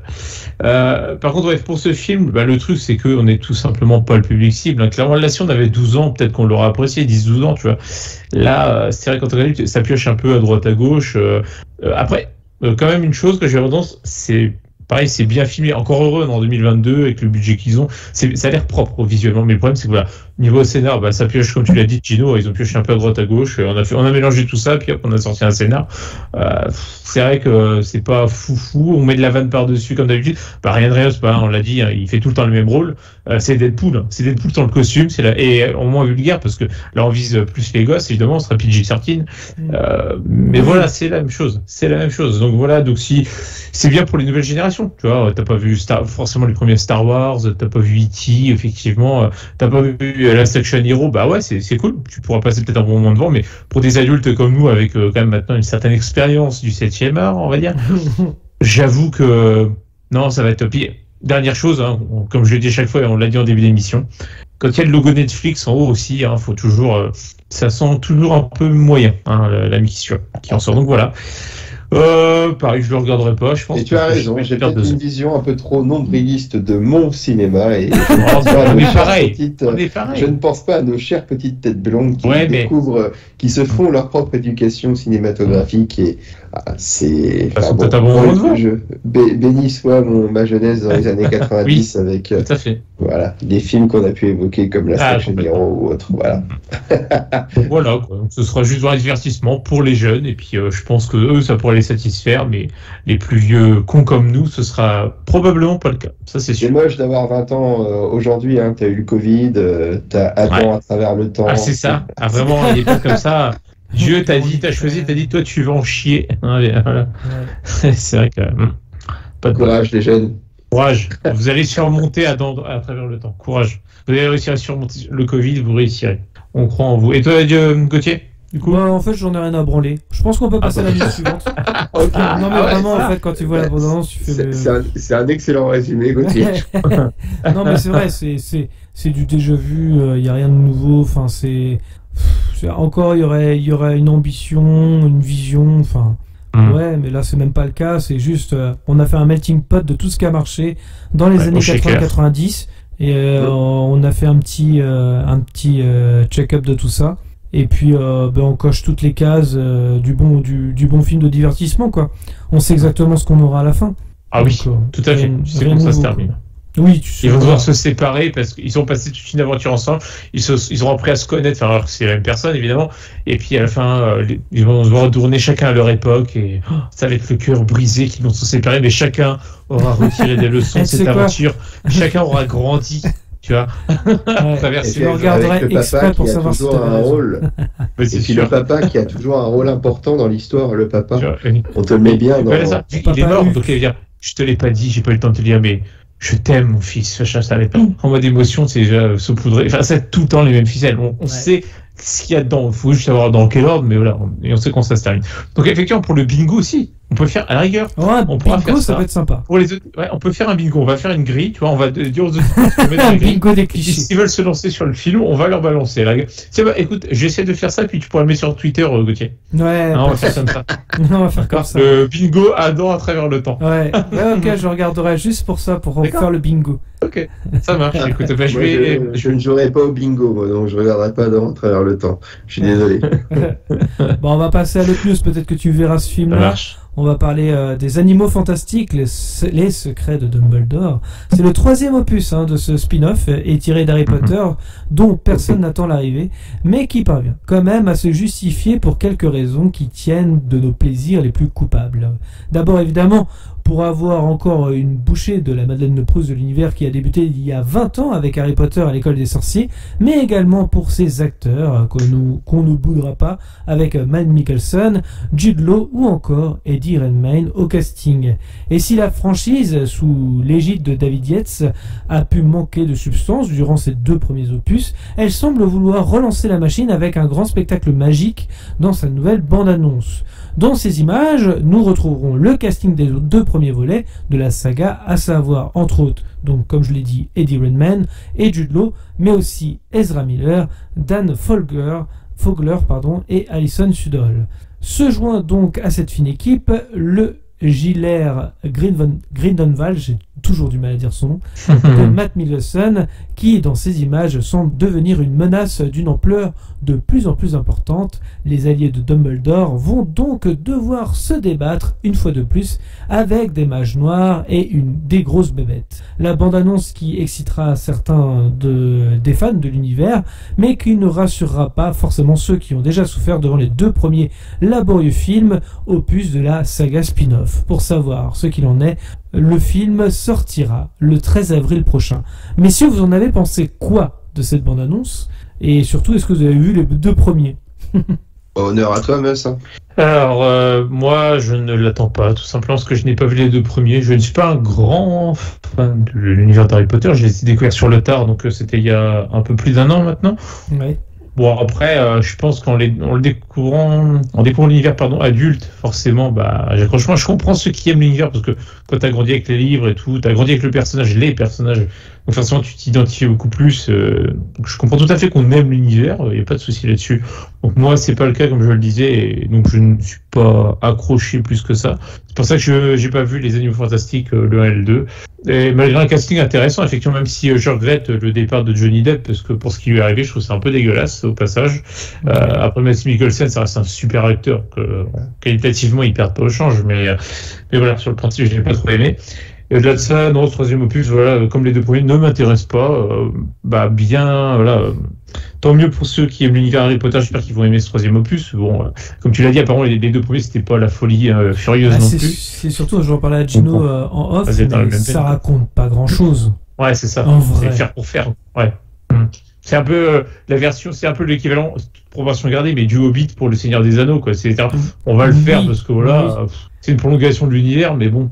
En vrai, le Hobbit c'est bien, c'est juste que comment les films sont trop longs. C'est trop long, voilà, c'est vrai. Mais voilà, là c'est peut-être un peu l'idée que, comme tu dis, ça raconte pas grand-chose, donc quelle était l'utilité de les faire si c'est pas plus fric, marquant que ça? Pognon. Oui, le bail, fric, oui, voilà. Évidemment. Je parlais de l'intérêt artistique, mais l'intérêt. Non, mais en plus, il y a une bonne direction artistique dedans. C'est très joli, mais c'est juste que ça raconte pas grand-chose, quoi. Enfin, c'est juste pour faire plaisir aux. Si t'es vieux, si t'es oublié. Ouais, c'est ça. Donc voilà, non, moi je m'en fous. Perso. Et toi, Gino? Écoute, moi, les 2 premiers Animaux Fantastiques, je les ai vus quand ils sont passés sur Canal. J'ai pas payé de billet cinéma pour aller voir ça. C'est pas fantastique, justement. Exactement, c'est le terme adéquat à cette news. En effet, comme on disait en off, comme je t'ai dit, la bande-annonce, j'ai pas compris où est-ce qu'elle voulait en venir, malgré que le titre est Les Secrets de Dumbledore. Je me doute bien qu'on va parler de Dumbledore quand même, mais en l'occurrence, j'ai pas compris où est-ce que le film voulait m'embarquer. Déjà, comme tu le signalais très bien également en off, la saga en elle-même des Animaux Fantastiques, on sait pas où elle va de trop. Pour moi, de la manière dont je l'ai compris, peut-être que les auditeurs me diront en commentaire, mais moi j'ai compris que c'était les animaux que, en gros, toi qui as découvert la série sur le tard, ça peut-être te parler, je sais plus dans lequel, il reçoit un bouquin qui va sous le lit, qui sort du lit qui est un peu vivant, un bouquin tu sais qui gigote dans tous les sens, et je me demande si c'est pas comme un espèce de bestiaire quoi, où ce serait là-dedans qui serait recensé. J'ai compris comme ça, mais je dois être un gros ignare de l'univers de J.K. Rowling, hormis les 8 films Harry Potter. J'ai pas lu les bouquins, donc à la rigueur c'est de ma faute si je ne suis pas intéressé à ça. Mais en effet, je ne voyais pas déjà l'intérêt de faire... si, on peut toujours faire des univers parallèles sur Poudlard, le monde des Moldus, les sorciers, tout ça, c'est intéressant. C'est intéressant, mais je voyais pas la direction artistique, même le projet des Animaux Fantastiques en soi. Qu'est-ce que ça veut raconter? Que vient faire ce personnage-là d'Eddie Redmayne là-dedans? Donc, écoute, pourquoi pas, mais j'ai pas compris le sens et l'intérêt que voulait amener cette saga. Voilà. Donc on va résumer ça là-dessus. Puis après sur le casting, je suis d'accord. C'est très quali par contre. Et malgré tout, malgré le talent de Mads Mikkelsen, c'est vrai que je regrette quand même que Johnny Depp ne soit pas là, toujours dans ce but d'avoir une continuité des personnages avec Johnny Depp qui incarnait pourtant, de ce que j'en ai le souvenir, je l'ai vu qu'une fois, mais je trouvais que en Grindelwald il faisait le job, il faisait le café. Voilà. Ok. Ouais, donc moi j'ai pas plus à dire que ça en fait, finalement. Moi j'ai jamais été aussi très très fan. J'aime beaucoup Harry Potter, attention. Enfin, Harry Potter j'aime bien. J'ai découvert sur le tard, mais pas aussi tard que Mus quoi. Harry Potter. Oui, merci pour cette remarque qui fait avancer le débat, mon cher. Moi j'ai surtout aimé les derniers, en tout cas à partir du 3, c'est là que j'ai beaucoup aimé les sagas. Ouais, après, t'as beaucoup aimé les derniers, donc les 5 derniers quoi. Les 5 derniers, ouais. Les 5-6 derniers sur 8. J'aime beaucoup le 3, j'aime pas trop le 4, et après je les aime bien. Enfin, ils sont tous... T'aimes pas Harry Potter aux Jeux Olympiques, toi? Non, pourtant j'adorais le bouquin La Coupe de Feu, mais je trouve que le film est raté par rapport au livre. Contrairement aux autres où c'est plutôt bien développé. Non, voilà, les Animaux Fantastiques, ça raconte pas grand chose. Pareil que toi, Gino, je les ai vus vite fait quand ils sont passés, mais je les ai déjà oubliés en fait. Et c'est pour ça que tout le monde s'en fout un peu du 3, c'est qu'on les a déjà oubliés ces films. Tout à fait. Tu vois, un peu comme vous faisiez le parallèle entre le Seigneur des Anneaux et le Hobbit, qui d'ailleurs, je vais corriger, est une énorme merde. Voilà, le Hobbit. Non, je trouve qu'en effet, la saga originale, on va dire, a davantage d'ampleur et d'ancrage dans les mémoires collectives que les dérivés qui en découlent quoi. Voilà. Et Harry Potter, c'est une saga culte. Voilà, on peut dire ce qu'on veut, ça reste une saga culte des années 2000 et ça on pourra pas l'enlever, ça restera et ça restera pour les générations futures un monument du 7e art, quelle que soit la qualité de l'œuvre. Mais Harry Potter a marqué toute une génération, ça on peut rien dire. Et donc forcément, les Animaux Fantastiques, c'est beaucoup plus faible derrière, quoi. Une fois que tu as exploré les aventures du jeune sorcier, t'as vécu le principal, quoi. C'est ça. Complètement d'accord. On va passer à la dernière bande-annonce avant de clôturer sur un débat sur le dernier film de Baz Luhrmann, Elvis. Est-ce que vous avez vu la bande-annonce et qu'est-ce que vous en avez pensé? Donc il sera aussi porté notamment en tout cas de la distribution avec Tom Hanks, je cherchais le prénom et le nom. Un petit acteur qui débute. Un petit acteur qui débute, d'ailleurs qui est un peu méconnaissable dans le film, je trouve. Qu'est-ce que vous en avez pensé, messieurs? Gino, vas-y, lance-toi. Sans opinion. Non, pas vraiment sans opinion, mais c'est vrai que les biopics, comme j'avais dit une fois, j'aime bien les biopics, sauf les biopics musicaux, où j'ai un peu plus de mal. Je suis pas... Bon, après, faudrait que je voie Bohemian Rhapsody, je l'ai pas vu. Mais à coup de pas, au départ, je me suis dit, je vais y aller, et puis... Je sais pas, il y a encore quelque chose qui me rebute sur les biopics de chanteurs ou quoi que ce soit. Non, c'est pas ça. C'est pas ça du tout. C'est que comment t'expliquer Bohemian Rhapsody, Queen, Freddie Mercury. Moi, j'ai un imaginaire musical avec Freddie Mercury. Pour moi, c'est Queen, c'est les concerts à Wembley. Tu vois, c'est tout ça, c'est cet imaginaire-là. Et j'ai du mal à voir ça autrement qu'une œuvre musicale, si tu veux, avec des scènes mémorables, des clips que tu as vus et revus. Et Elvis Presley, pour moi, c'est un peu pareil, quoi. C'est une bande son à part, c'est le mec, la légende du rock, le petit gars de Memphis, tout ça. Et je sais pas si j'ai vraiment envie de connaître son histoire, en fait, Elvis Presley. Je pense que c'est une légende de la musique, j'ai envie qu'il reste comme ça, quoi. Et pour moi, c'est une légende. Est-ce que Baz Luhrmann ira jusqu'à la fin, c'est-à-dire à aller jusqu'à dévoiler les causes de son décès, ou c'est une anecdote qu'avait raconté Daniel Riolo à l'Afterfoot, comme quoi il était mort sur ses chiottes, Elvis. Donc ah ouais. Oui, apparemment. Ouais. Donc peut-être que c'est ça. Donc non, mais moi, ça reste musicalement, Elvis, ça représente quelque chose. Donc, je sais pas si j'ai envie de connaître davantage. Peut-être que j'ai envie intérieurement d'en savoir plus sur lui, Elvis Presley, l'homme, mais sur le musicien et le voir réinterpréter ses titres, par un sosie, par un mec grimé en lui, ça m'intéresse pas, quoi. Voilà. Je préfère autant regarder les clips d'Elvis Presley si c'est pour écouter la musique, quoi. Moi, pour le coup, la bande-annonce, c'est ma... Par contre, elle est bien faite, la bande-annonce, c'est vrai. Elle vend le film, quand même. Ouais, c'est pas... je suis pas très biopic, à la base, moi. Contrairement, justement, à d'autres, les biopics, c'est pas ma cam. Mais là, je vois Baz Luhrmann, donc je sais que ça va être rythmé, que ça va être... Il adore faire de façon clipesque, justement, ses films. Que ce soit Roméo et Juliette, Le Moulin Rouge... C'est totalement des clips musicaux limite, ouais, voilà, et tout est rythmé en fonction de la musique. Enfin bref, il y a plein de choses comme ça par rapport à la musique. Et là, le fait qu'il fasse un biopic sur Elvis, bah écoute, ça m'intrigue parce que je crois que c'est la première fois qu'il fait un biopic, il me semble. Donc le voir faire un biopic tout en alliant la musique, qui maîtrise totalement dans ses films, bah, j'ai envie de voir ça quand même, mine de rien. Pour le coup, la bande-annonce, je trouve qu'elle vend super bien le truc. Et puis, bah, bien sûr, la bande-son, c'est Elvis, donc forcément, ça va être forcément... C'est ce que j'allais te demander, et ce que j'allais demander à Meus, mais indépendamment de est-ce que toi, le film, t'intéressait parce que c'était Baz Luhrmann et que qualitativement, tu t'attends à quelque chose, tu sais à quoi t'attendre avec Baz Luhrmann, on va dire, sur le traitement de la musique en plus, ou est-ce que, est-ce que Elvis Presley t'évoquais quelque chose et qui te donnait envie, en fait. C'est toute la génération. Alors, c'est ce qui était fort avec Elvis Presley. En tout cas, je parle de la manière politique parce que ça a été quand même un rocker qui, quelque part, en plus de sa musique, laissait passer des messages et notamment s'allier avec JF Kennedy, Martin Luther King et compagnie, qui était contre l'esclavage, contre la traite des Noirs. Enfin, il y avait plein de trucs, il y avait plein de thèmes avec Elvis qui reprenaient et qui étaient...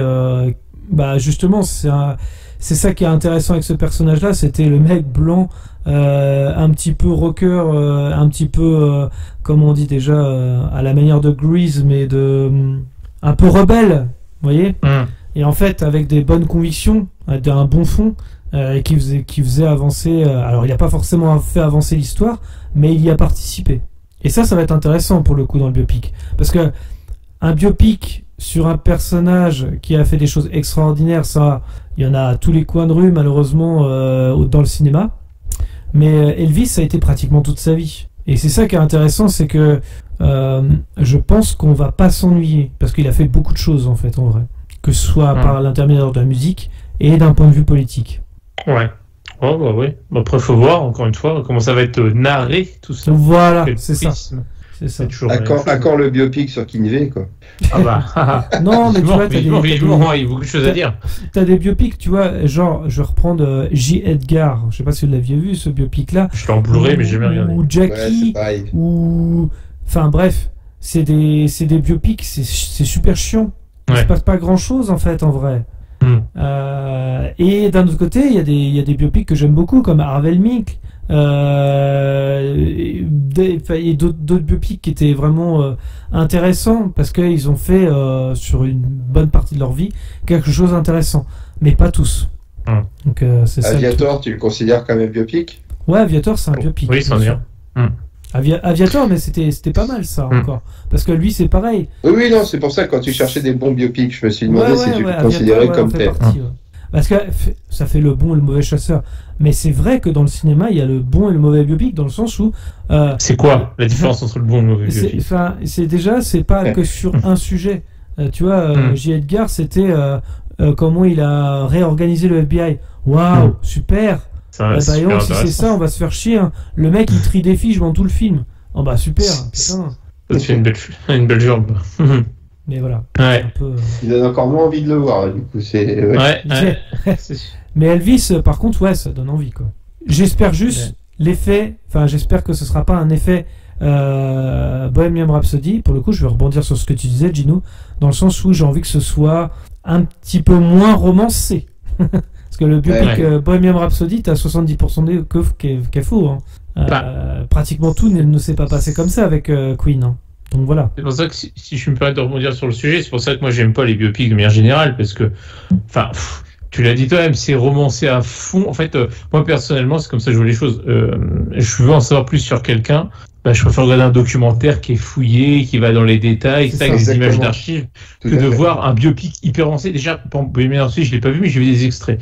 Quand je vois juste la mise en scène pour le concert, là, du coup, tu sais, à la fin, là, du coup, très connu. La mise en scène, copier-coller. Non, mais voilà, mais généralement, il y a des plans, tu sais, sur c'est la femme de Freddie Mercury dedans, je crois, tu sais, puis les autres. Tu parles du concert à Wembley, toi, ouais, justement. Ça, à Wembley, et puis les autres membres du groupe, genre, en temps, t'as des caméras qui se tournent vers eux, puis il reste Freddie Mercury comme si c'était Dieu sur Terre, ils sont en mode subjugué, ils sont en mode, oh putain, j'ai une transcendance, genre, je perds mes mots, faut arrêter. Tu regardes le concert à côté, tu sais, alors évidemment, ils étaient contents, ils étaient dans le truc, etc., super moment. Mais là, c'est trop, c'est même gênant, je trouvais ça malaisant presque, tellement c'est exagéré.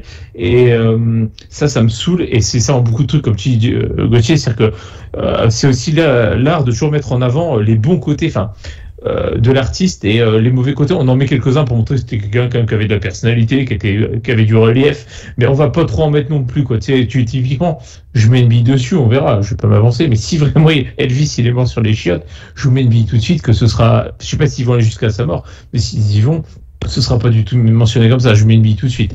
Donc c'est ça le problème, c'est on gomme les aspérités un peu trop prononcées, et puis on enjoive le tout, tu sais, voilà, avec juste...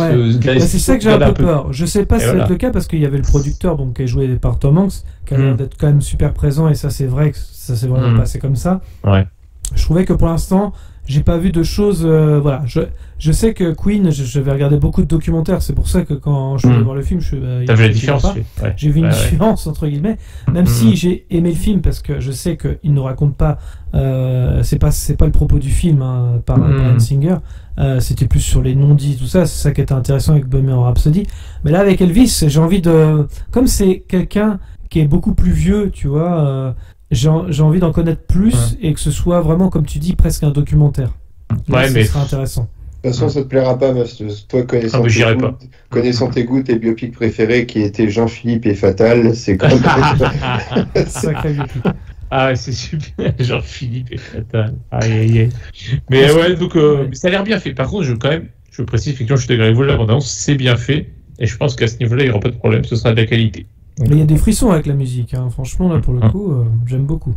Et puis, c'est le genre de biopic aussi, si tu mets l'accent sur la musique, tu risquerais d'en frustrer pas mal aussi des admirateurs du King sur le fait que il avait quand même une discographie très élargie, donc forcément, tu es obligé de choisir là-dedans, et tu peux frustrer ceux qui vont être admirateur d'un titre plus qu'un autre et qui, voilà, c'est qui Il a eu pour plusieurs certains. périodes, il a eu plusieurs. C'est Ouais, ça va la être, période crooner, la période rock, ouais, c'est. La période gros.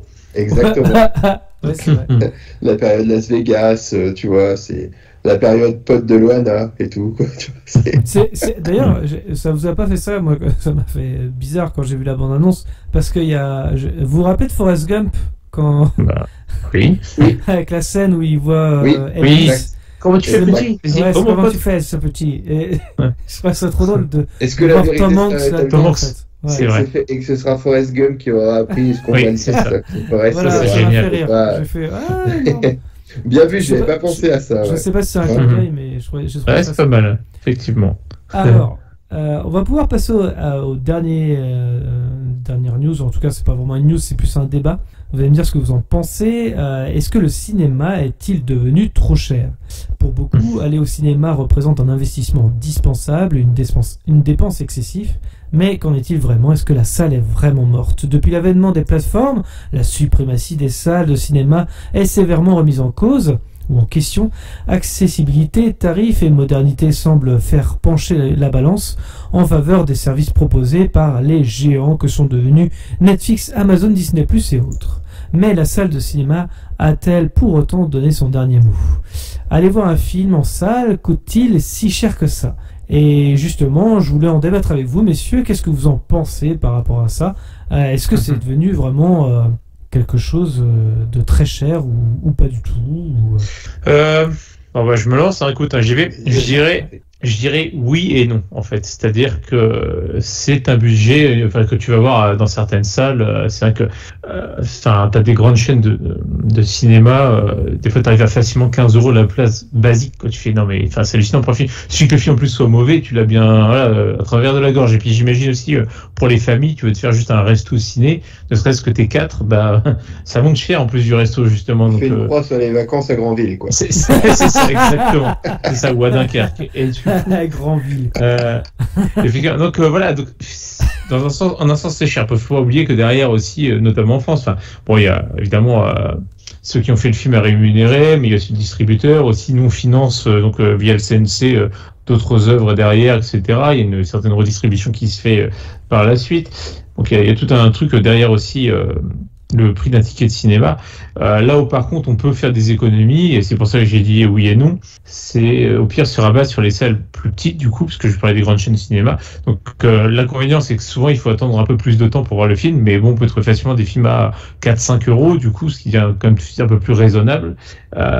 Donc ça peut être aussi quelque chose avec lequel on peut se rabattre pour faire des économies.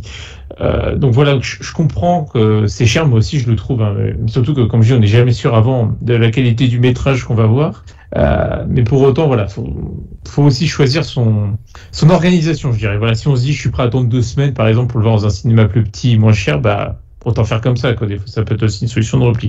Et je pense que malgré tout, encore une fois, on l'a déjà dit dans d'autres émissions, je vanterai toujours la salle de cinéma par rapport aux plateformes parce que j'ai un grand écran, voilà, avec toutes les conditions, même au niveau du son qui sont là réunis, et puis même le charme du cinéma. Enfin, moi, je préférais 1000 fois ça qu'on se retrouve au ciné, à aller voir un film que de découvrir tout de chez soi sur son écran.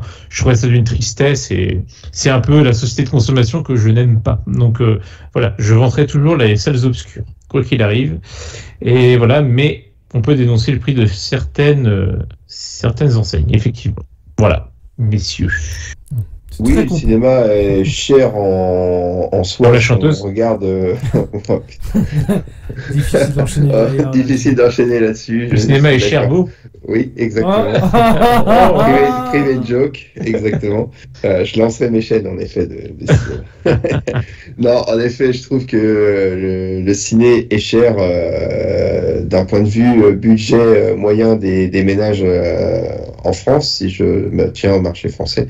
Cependant, c'est vrai que la technique a évolué. Certes, les films arrivent avec diverses technologies qu'il faut rentabiliser également, sauf que malgré tout, ton film que tu reçois dans ta salle de cinéma aujourd'hui, tu ne passes plus autant de temps à monter tes films, je pense. Tu reçois un fichier prêt à lancer, presque ça. Donc c'est un peu, voilà, c'est un peu abusif, quoi. Même si tu payes toujours la nouvelle technologie, ça, c'est un choix. Les salles, elles ont besoin de se rentabiliser, d'autant plus qu'après les années de Covid et les annonces, successives et très intelligentes de nos gouvernements de fermer totalement les cinémas, parce que c'est vrai que c'était reconnu comme des grands incubateurs de microbes et de Covid. Bon, écoute, ça n'aide pas, ça c'est certain. Et c'est vrai que quand tu vois le budget que tu dois consacrer, notamment en famille, pour aller voir un film, dans les périodes de Noël, quand tu vas aller voir le dernier Disney, le dernier film d'animation avec tes gosses, t'es pas loin de devoir faire après près de ta banque. Tu vois, c'est vrai que c'est assez abusif. Cependant, la sous-question que soumettait Gauthier de savoir si le cinéma est mort, non, les salles de cinéma ne seront jamais mortes, étant donné que tu auras... Avec les derniers chiffres, là je vais évoquer encore une fois Spider-Man No Way Home, mais bon, c'est quand même important. Oui, non mais et aussi Batman en dehors de ça, le cinéma reste un art, et comme tous les arts ne meurent jamais. Donc tu auras toujours des gens dans les musées, tu auras toujours des gens à aller voir des théâtres, tu auras toujours des gens au cinéma. Les arts, il meurt à la fin d'Amazing Spider-Man, si je ne... Oui, ok, d'accord, merci. Mais ça reste un art, et donc forcément tu auras toujours des amateurs de cet art et notamment des puristes. T'en auras toujours. Tu auras toujours aussi des curieux qui iront voir comme je disais, les peintures au musée, des œuvres de théâtre. Tu auras toujours des passionnés de littérature. Donc ça, c'est des choses qui demeurent et qui demeureront. Selon moi, comment apprécier un film? Tu l'apprécies dans le but pour lequel il a été réalisé, tourné, pour le voir sur un hyper grand écran avec un système son de haute performance, et puis t'as toujours aussi ce plaisir de pouvoir débattre après un film avec tes amis, avec ta famille, ce que tu veux, ou alors comme avec l'occasion qu'on a eu, débattre avec d'autres amateurs de cinéma, comme on a pu le faire pour Matrix Révolution. Non, pas Révolution, pardon. Comment il s'appelait le dernier Matrix là? Résurrection, voilà, merci. Avec Monsieur Bobine, on a pu débattre avec eux, c'était très intéressant. Il n'y a qu'une salle de cinéma qui peut te procurer ce plaisir-là. Donc, le cinéma est cher, certes, mais voilà, quand on aime, on ne compte pas, comme dit le proverbe. Ça dépend en fait. Il y a des petits cinémas notamment où, je pense là dans notre région à nous, qui est la Mayenne, ou voire même peut-être aussi l'Ille-et-Vilaine, on a des petits cinémas qui proposent des tarifs intéressants. C'est vrai que le Multiplex, le Majestic à Ernée notamment. Mais pas que, parce qu'il y a au Bourgneuf, il y a Évron aussi ou Mayenne. Après, je connais pas le modèle, mais est-ce que ces petits cinémas, toi Gauthier, qui a travaillé, alors petit cinéma sans vouloir être péjoratif, mais face aux grandes chaînes, c'est juste dire, est-ce que c'est pas aussi des cinémas qui peuvent se permettre de proposer des prix attractifs parce qu'ils sont subventionnés par les collectivités territoriales? Oui, complètement. Celui d'Ernée, c'était ça. Bourgneuf-la-Forêt aussi. Il y a également aussi Évron qui a 3 cinémas, 3 salles de cinéma.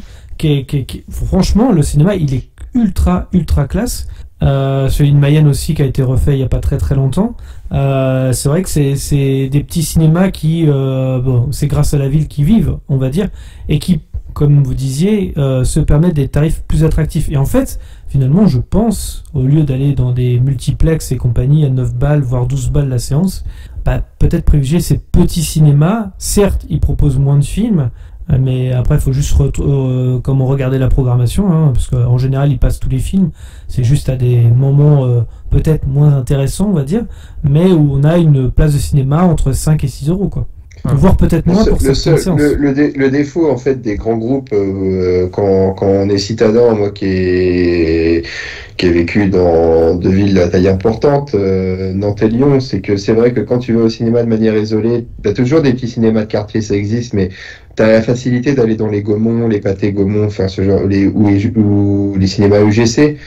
Quand tu vas de manière one shot, c'est vrai que tu vas le payer plein pot ton billet. Ça, c'est une certitude. Après, quand tu es en ville, tu as certainement plus la facilité aussi de te rendre, d'avoir un accès au cinéma sans forcément prendre ta bagnole, tout ça. Et dans ce cas-là, si tu es un véritable féru de cinéma, tu peux aussi t'abonner à ta salle et in fine, tes séances te coûtent moins cher si tu y vas de manière régulière. Ça, il y a aussi ce côté-là. Mais cependant, ça reste néanmoins un budget. Ça, faut pas se mentir là-dessus. Mais à l'ère des abonnements, aujourd'hui, on s'abonne pour tout, Canal+, les téléphones et tout. C'est un mode de consommation que l'on a actuellement, quoi. Donc, ça peut nuancer un peu le propos sur le cinéma qui peut être cher. C'est vrai qu'après, voilà, il y a même des cartes illimitées pour ceux qui sont vraiment à fond dans le cinéma à 200 €, je crois, l'année, ou 200 ou 300 € l'année, où tu vas quand tu veux, quoi. Il y a ce genre de choses aussi qui existent.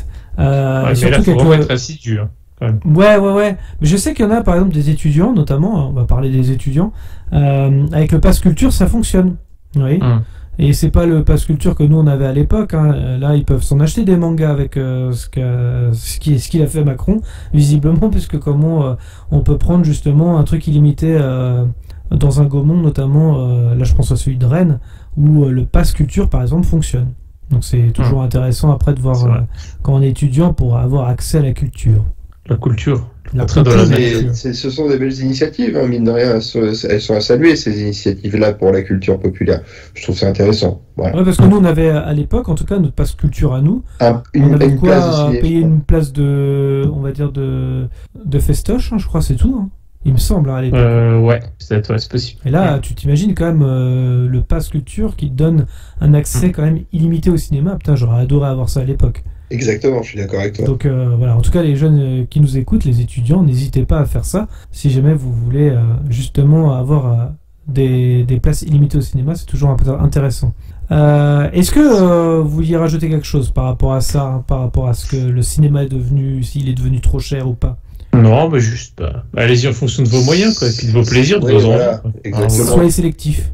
J'ai envie de dire. Voilà. Après soyez curieux aussi. N'allez pas voir les cinémas ont aussi pris une direction très marketing aussi en te poussant sur les stands de popcorn, de boissons. Donc forcément, ça renvoie une image où ton budget s'allège, de plus en plus, quoi. Ouais, tout à fait. Donc, on te pousse à cette consommation-là, et puis, même si c'est que de l'imaginaire, que ça a toujours existé, ça, en plus, les bandes annonces alléchantes qui te sont proposées avant les films, t'en as pour 20 bonnes minutes de pub et tout, plus les bandes annonces avant que ton film commence vraiment. Donc, forcément, ça peut t'inciter également à y retourner. Et forcément, si t'es pas abonné dans les grandes salles, ça t'impute davantage le budget que tu prévois. Donc c'est un cycle, après c'est la règle du jeu, mais comme vous le dites si bien, sélectionnez bien vos films et puis vous ferez des économies, quoi. Donc n'allez pas voir Marvel, allez voir Avatar. Ouais, ça restera Disney derrière. Voilà. allez voir Top Gun, n'allez pas voir Marvel. Voilà. Maverick. Ok, très bien, messieurs. Merci à tous de nous avoir suivis, hein. Je vous rappelle que vous pouvez clocher, commenter, mettre un pouce bleu, nous suivre sur les réseaux sociaux, Facebook, Twitter, Instagram, les liens sont dans la description. Nous sommes disponibles maintenant aussi également sur iTunes et Spotify depuis une semaine environ. Donc n'hésitez pas à vous abonner. Dans tous les cas, rendez-vous dans les salles obscures pour de nouvelles aventures. Bonne soirée à tous. Bonne soirée tout le monde. Et salut, à la prochaine. Avant que ça empire, il y a eu un cours en SVT là-dessus sur comment la grossesse conduit souvent à avoir un enfant. Adaptation, improvisation. Mais ta faiblesse, ce n'est pas la technique. À l'occasion, je vous mettrai un petit coup de polish. T'es sûr de ce que tu fais? J'ai des fiches très détaillées sur l'anatomie humaine. Je m'en doute. Ça fait de vous un tueur plus efficace, n'est-ce pas? Exact. Non mais t'es fou, pourquoi tu hurles comme ça? Toutes les 5 minutes,